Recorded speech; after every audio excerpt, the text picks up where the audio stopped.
Hello students, good morning. Today's our topic is overlapping of orbital. तो इससे पहले मैं आप लोगों को बोल दूं कि मैं आज का टॉपिक शुरू करूं, उससे पहले आप सबका मेरे क्लास में स्वागत है।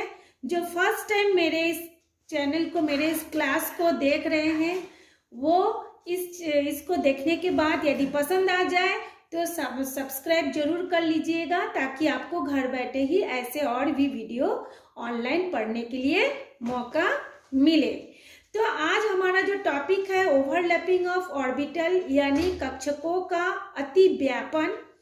चलिए हम शुरू करने से पहले बताएं ऑर्बिटल क्या है। हम अब तक जान चुके हैं ऑर्बिटल जो होता है SPDF, जो कि नाभिक और कक्ष के बीच में पाया जाता है। कक्ष कौन सा है? KLMN ये कक्ष है, और नाभिक और कक्ष के बीच में जो इलेक्ट्रॉन पाए जाने की संभावना होती है उसको कहा जाता है कक्षक, यानी ऑर्बिटल। और हम लोग जो पाउली का अपवर्जन के नियम के अनुसार ये भी पढ़ चुके हैं कि एक कक्ष में दो इलेक्ट्रॉन को एक कक्षक में उपस्थित होने के लिए उसका चक्रण विपरीत दिशा में होना चाहिए। तो मान लेते हैं ये हमारा P कक्षक है। P कक्षक में मतलब जैसे ऑर्बिटल है, उसके 3 और सब ऑर्बिटल होते हैं, PX, PY और ये PZ। अब हम जानते हैं ये जो PX या PY या PZ में हर में 2-2 इलेक्ट्रॉन होता है, लेकिन जो पॉली का नियम है उनके अनुसार जब एक जोड़ा इलेक्ट्रॉन रहेगा उनका चक्रण विपरीत दिशा होगा। देखिए हमने एक तो ऊपर की ओर दिखाया है, एक तो नीचे की ओर एरो को दिखाया है, यानी एक क्लॉकवाइज होता है और एक एंटी क्लॉकवाइज होता है। ठीक। और इससे पहले हम लोग जो कोवैलेंट बॉन्ड पढ़े हैं, यानी सहसंयोजक बंध पढ़े हैं, उसमें क्या बोले थे? उसकी जो परमाणु के बाह्यतम कक्ष के इलेक्ट्रॉन जो कि अपना अष्टक पूरा करने के लिए, अपने बाह्यतम कक्ष के 8 इलेक्ट्रॉन को पूरा करने के लिए दूसरे परमाणु के इलेक्ट्रॉनों के साथ साझा करते हैं, शेयरिंग करते हैं, और इस तरह से बॉन्ड का फॉर्मेशन होता है। तो आज हम पढ़ेंगे किस तरीके से सहसंयोजक बॉन्ड बनते समय, इलेक्ट्रॉनों के साझेदारी के समय किस तरह से उन लोग आपस में बॉन्ड बनाते हैं, उसको हमको आज पढ़ना है। मान लेते हैं हमने एक एग्जांपल लिए है O2। O2 मतलब इसमें 2 परमाणु है, एक ये और एक ये। दोनों के बाह्यतम कक्ष में 6 इलेक्ट्रॉन होता है। दोनों ही परमाणु अपना 8 इलेक्ट्रॉन को बनाने के लिए, अष्टक को पूरा करने के लिए 2-2 इलेक्ट्रॉनों का साझा करते हैं और अपना अष्टक पूरा करते हैं, और इस इलेक्ट्रॉनों के ऊपर दोनों ही परमाणु का समान अधिकार होता है। ठीक है, तो देखते हैं। देखिए ऑक्सीजन का बाह्यतम कोश इलेक्ट्रॉनिक एटॉमिक जो नंबर होती है वो होता है 8, और इसका जो इलेक्ट्रॉनिक कॉन्फ़िगरेशन होता है 1s2 2s2 2p4। ये है इसका आउटर मोस्ट सेल, बाह्यतम कोश। तो इसमें देखिए 4 इलेक्ट्रॉन को कैसे लिखे हैं? Px में 2 है, Py और Pz में 1-1 है। ये था पहले परमाणु का। दूसरे परमाणु का भी ऐसे ही होता है ना, Px Py। अब हम लोग इसको क्या करेंगे, देखेंगे किस तरह से उन लोग साझा करके बॉन्ड बनाते हैं। उससे पहले मैं बताऊं, ओवरलैपिंग का अर्थ होता है एक दूसरे के साथ आंशिक रूप से समा जाना, एक दूसरे में मिक्स हो जाना, यानी मिल जाना, है ना। अब सवाल होता है कौन कौन से ऑर्बिटल मिक्स होगा। ठीक, तो पहले मैं ऑर्बिटलों का शेप बता देती हूँ। s orbital, p orbital, d orbital, जो f ऑर्बिटल होता है। आज हम लोग देखते हैं s ऑर्बिटल के बारे में। s ऑर्बिटल जो होता है वो गोल होता है, और p ऑर्बिटल जो होता है वो डमरू के शेप यानी डंबल शेप का होता है। उसका ये लोब होता है, ये जो फूला हुआ हिस्सा है उसको कहा जाता है लोब। इसका मतलब ये नहीं कि ये दो हो गया, एक ही चीज है। तो जैसे आप लोग देखे होंगे डमरू या फिर देखे होंगे डंबल, वैसे ही शेप का p ऑर्बिटल होता है। ठीक है, अब हम देखते हैं कि ओवरलैपिंग कैसे होता है। तो एटॉमिक ऑर्बिटलों के ओवरलैपिंग, देखिए ये सब एटम है, एटॉमिक, ये जो एटम है ये एक एटम है। एटॉमिक ऑर्बिटलों के ओवरलैपिंग से मॉलिक्यूलर ऑर्बिटल का फॉर्मेशन होता है। जिस तरह से दो एटम मिलकर के एक मॉलिक्यूल बनाता है, एक अणु बनाता है, उसी तरह से दो एटॉमिक ऑर्बिटल आपस में मिक्स होके एक मॉलिक्यूलर ऑर्बिटल का फॉर्मेशन करते हैं। तो देखिए इसमें पी वाई और इसका भी पी वाई दोनों एक दूसरे के साथ ओवरलैपिंग किए हैं। इसका पी जेड, इसका भी पी जेड, दोनों एक दूसरे के साथ ओवरलैपिंग किए हैं, यानी एक दूसरे के पास पास आके सट गए।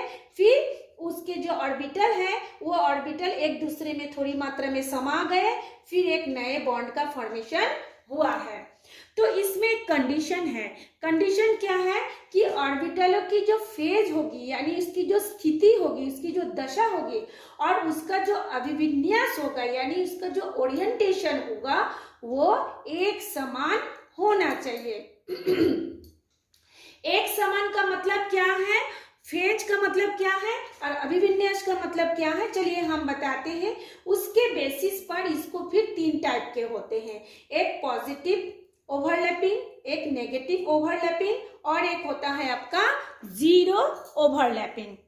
ठीक है, एक जीरो ओवरलैपिंग भी आपका होता है। तो जीरो ओवरलैपिंग के लिए देखिए पॉजिटिव ओवरलैपिंग में क्या होगा, इसमें जो होता है पॉजिटिव सिरा एक तरफ होगा, दोनों का, जैसे एस होता है ना, इसके एक धन सिरा होता है, पी जैसे होता है, पी में एक पॉजिटिव एंड होता है और एक नेगेटिव एंड होता है।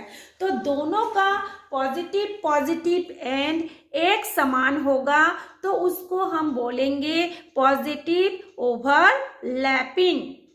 ठीक है, तो पहले में देखिए एस प्लस है और पी का भी क्या है, ये भी प्लस है।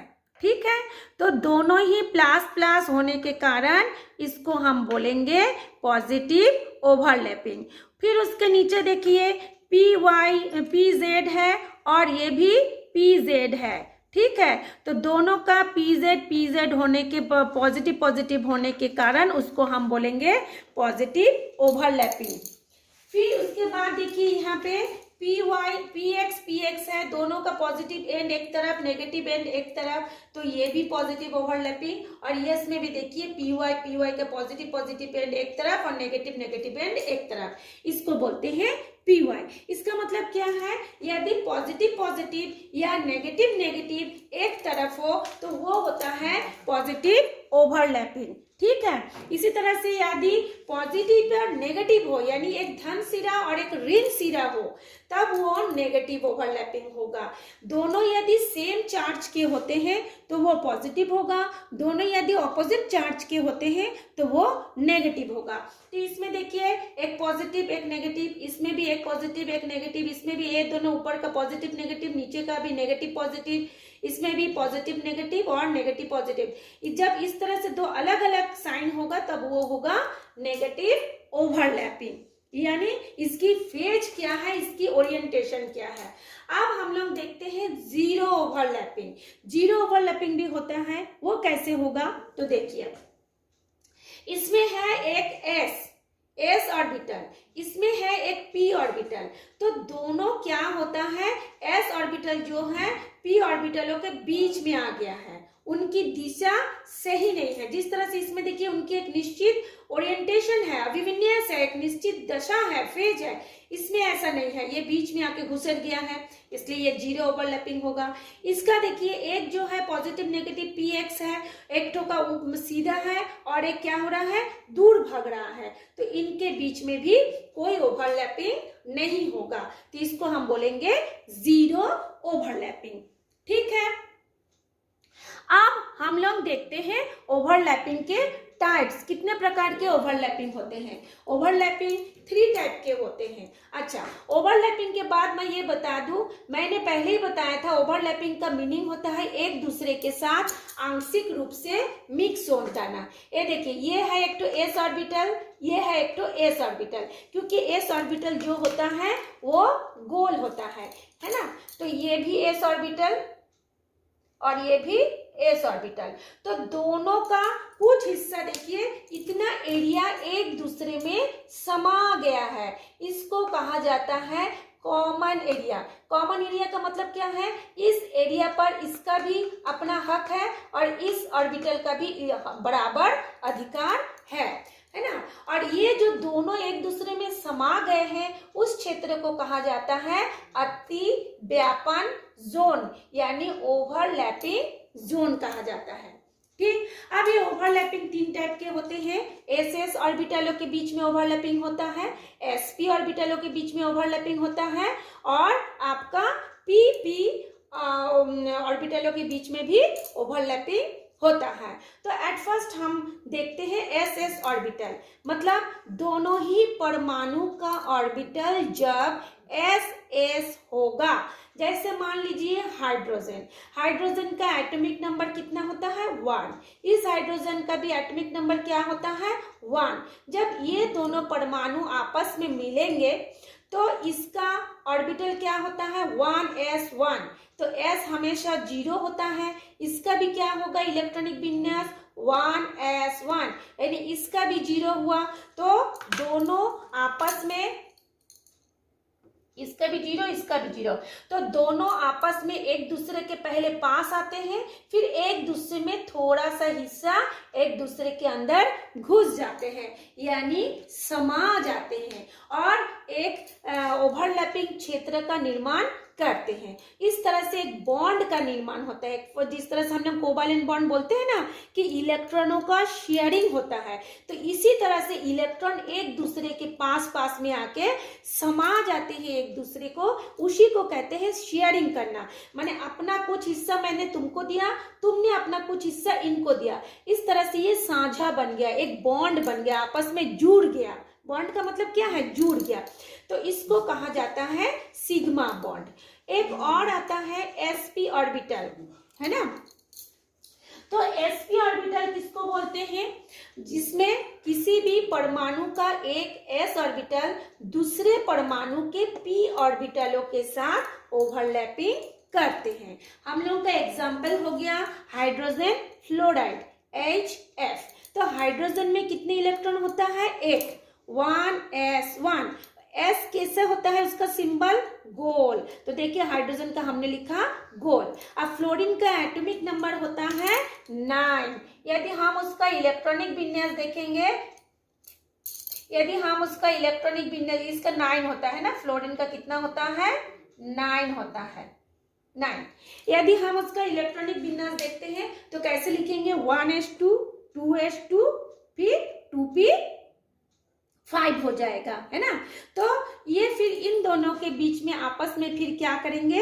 बाह्यतम कोश के ऑर्बिटल जो है ओवरलैपिंग करेंगे। तो हाइड्रोजन और ये पी में आता है, फ्लोरीन का क्या होता है? 1s2, 2s2, 2p5 हो गया, यानी उसको पी में कितना है? 5 है। वो अपना एक इलेक्ट्रॉन कहीं से ले लेता है तो उसका पी क्या होता है? पूरा 6 हो जाता है, क्योंकि पी में 6 इलेक्ट्रॉन रहने से वो स्थायी बन जाता है।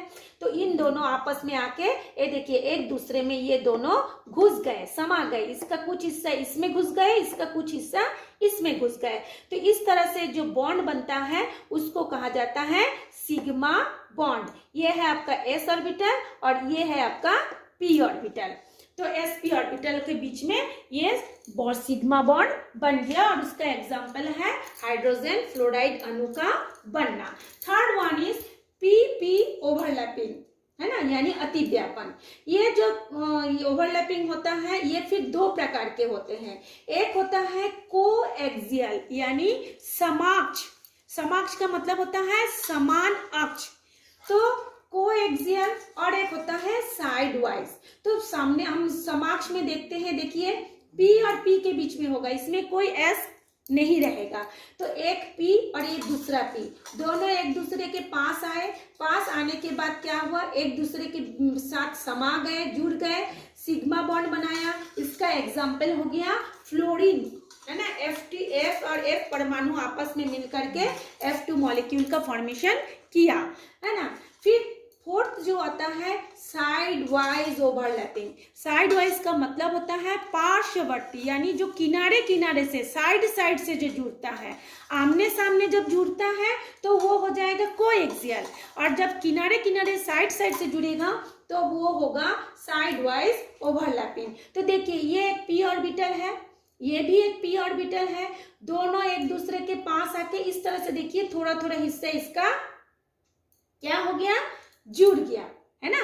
तो इसको बोला, देखिए ये सामने ये था, इस सामने सामने नहीं जुड़ा, ये किनारे किनारे से जुड़ा। ठीक, जैसे सामने सामने में कैसे होगा, ऐसे सामने से जुड़ गए, और किनारे किनारे से कैसे होगा, एक साइड दूसरे साइड में आके ऐसे जुड़ जाता है। तो इसमें देखिए इसको अब कहा जाता है साइड वाइज ओवरलैपिंग। तो P में हमारा 3 कक्षक में बटा होता है, PX, PY, PZ। ये देखिए हमने लिखाया है, ये सामने वाला PX, ये ऊपर वाला PY, और एक जो तीसरा वाला है हमने तीनों अलग कलर से दिखाया है, ये होता है PZ। ये उनका ओरिएंटेशन है, मतलब उसकी दिशा है, और उसकी स्थिति जैसे होगा उस हिसाब से इसका ओवरलैपिंग होगा।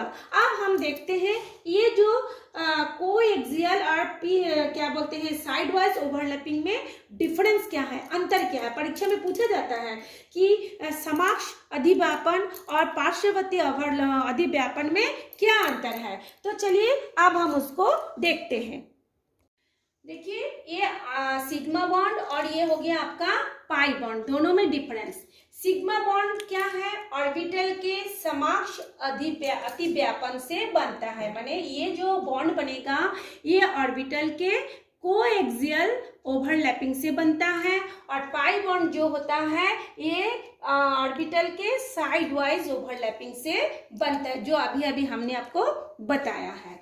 सिग्मा बॉन्ड का निर्माण किसके बीच में होगा, SS कक्षकों के बीच में, sp ऑर्बिटलों के बीच में, या फिर pp ऑर्बिटलों के अक्षीय ओवरलैपिंग से, यानी कोएक्सियल ओवरलैपिंग से ये सिग्मा बॉन्ड बनता है। कौन कौन से, SS ऑर्बिटल, sp ऑर्बिटल और pp ऑर्बिटल के कोएक्सियल ओवरलैपिंग से बनता है। जबकि पाई बॉन्ड का निर्माण कैसे होता है, pp ऑर्बिटलों के साइड वाइज ओवरलैपिंग से बनता है, यानी pp कक्षकों के पार्श्ववर्ती अतिव्यापन से बनता है। थर्ड हो गया, ये जो सिग्मा बॉन्ड है वो अधिक मतलब अधिकतम होने से, अधिकतम का मतलब होता है एक दूसरे के अंदर अधिक समा जाने से ये बॉन्ड जो होता है प्रबल होता है, स्ट्रांग होता है, यानी वो जो है एक दूसरे के अंदर अधिक मात्रा में घुस जाता है, मिक्स हो जाने के कारण ये क्या होता है, प्रबल बॉन्ड बनता है। सिग्मा बॉन्ड प्रबल होता है, स्ट्रांग होता है, और जो ये पाई बॉन्ड होता है वो थोड़ी थोड़ी हिस्सा में ऐसे सटा, थोड़ा थोड़ा हिस्सा एक दूसरे में समा जाते हैं, इसलिए इनसे उत्पन्न होने वाले जो भी बॉन्ड बनते हैं वो क्या रहता है, दुर्बल बंध होते हैं, यानी कमजोर होते हैं। तो देखिए हमने दिखाया है, ये देखिए ये एक दूसरे में कितना समा गए हैं, तो ये स्ट्रांग बॉन्ड है, और ये क्या होता है, थोड़ा थोड़ा एक दूसरे के अंदर समा जाते हैं, इसलिए ये क्या होता है, कम अतिव्यापन होने के कारण ये बॉन्ड जो होता है आपका दुर्बल बॉन्ड यानी वीक बॉन्ड बनता है। तो ये था आज आप लोगों का क्या बोलते हैं ओवरलैपिंग क्या है, ओवरलैपिंग के टाइप्स कितना है, पॉजिटिव ओवरलैपिंग और नेगेटिव ओवरलैपिंग क्या है, और दोनों में डिफरेंस क्या है। आशा करती हूँ आप लोगों को समझ में आ गया होगा, और समझ में आ जाता है तो एक लाइक्स जरूर भेजिएगा। Thanks for watching me.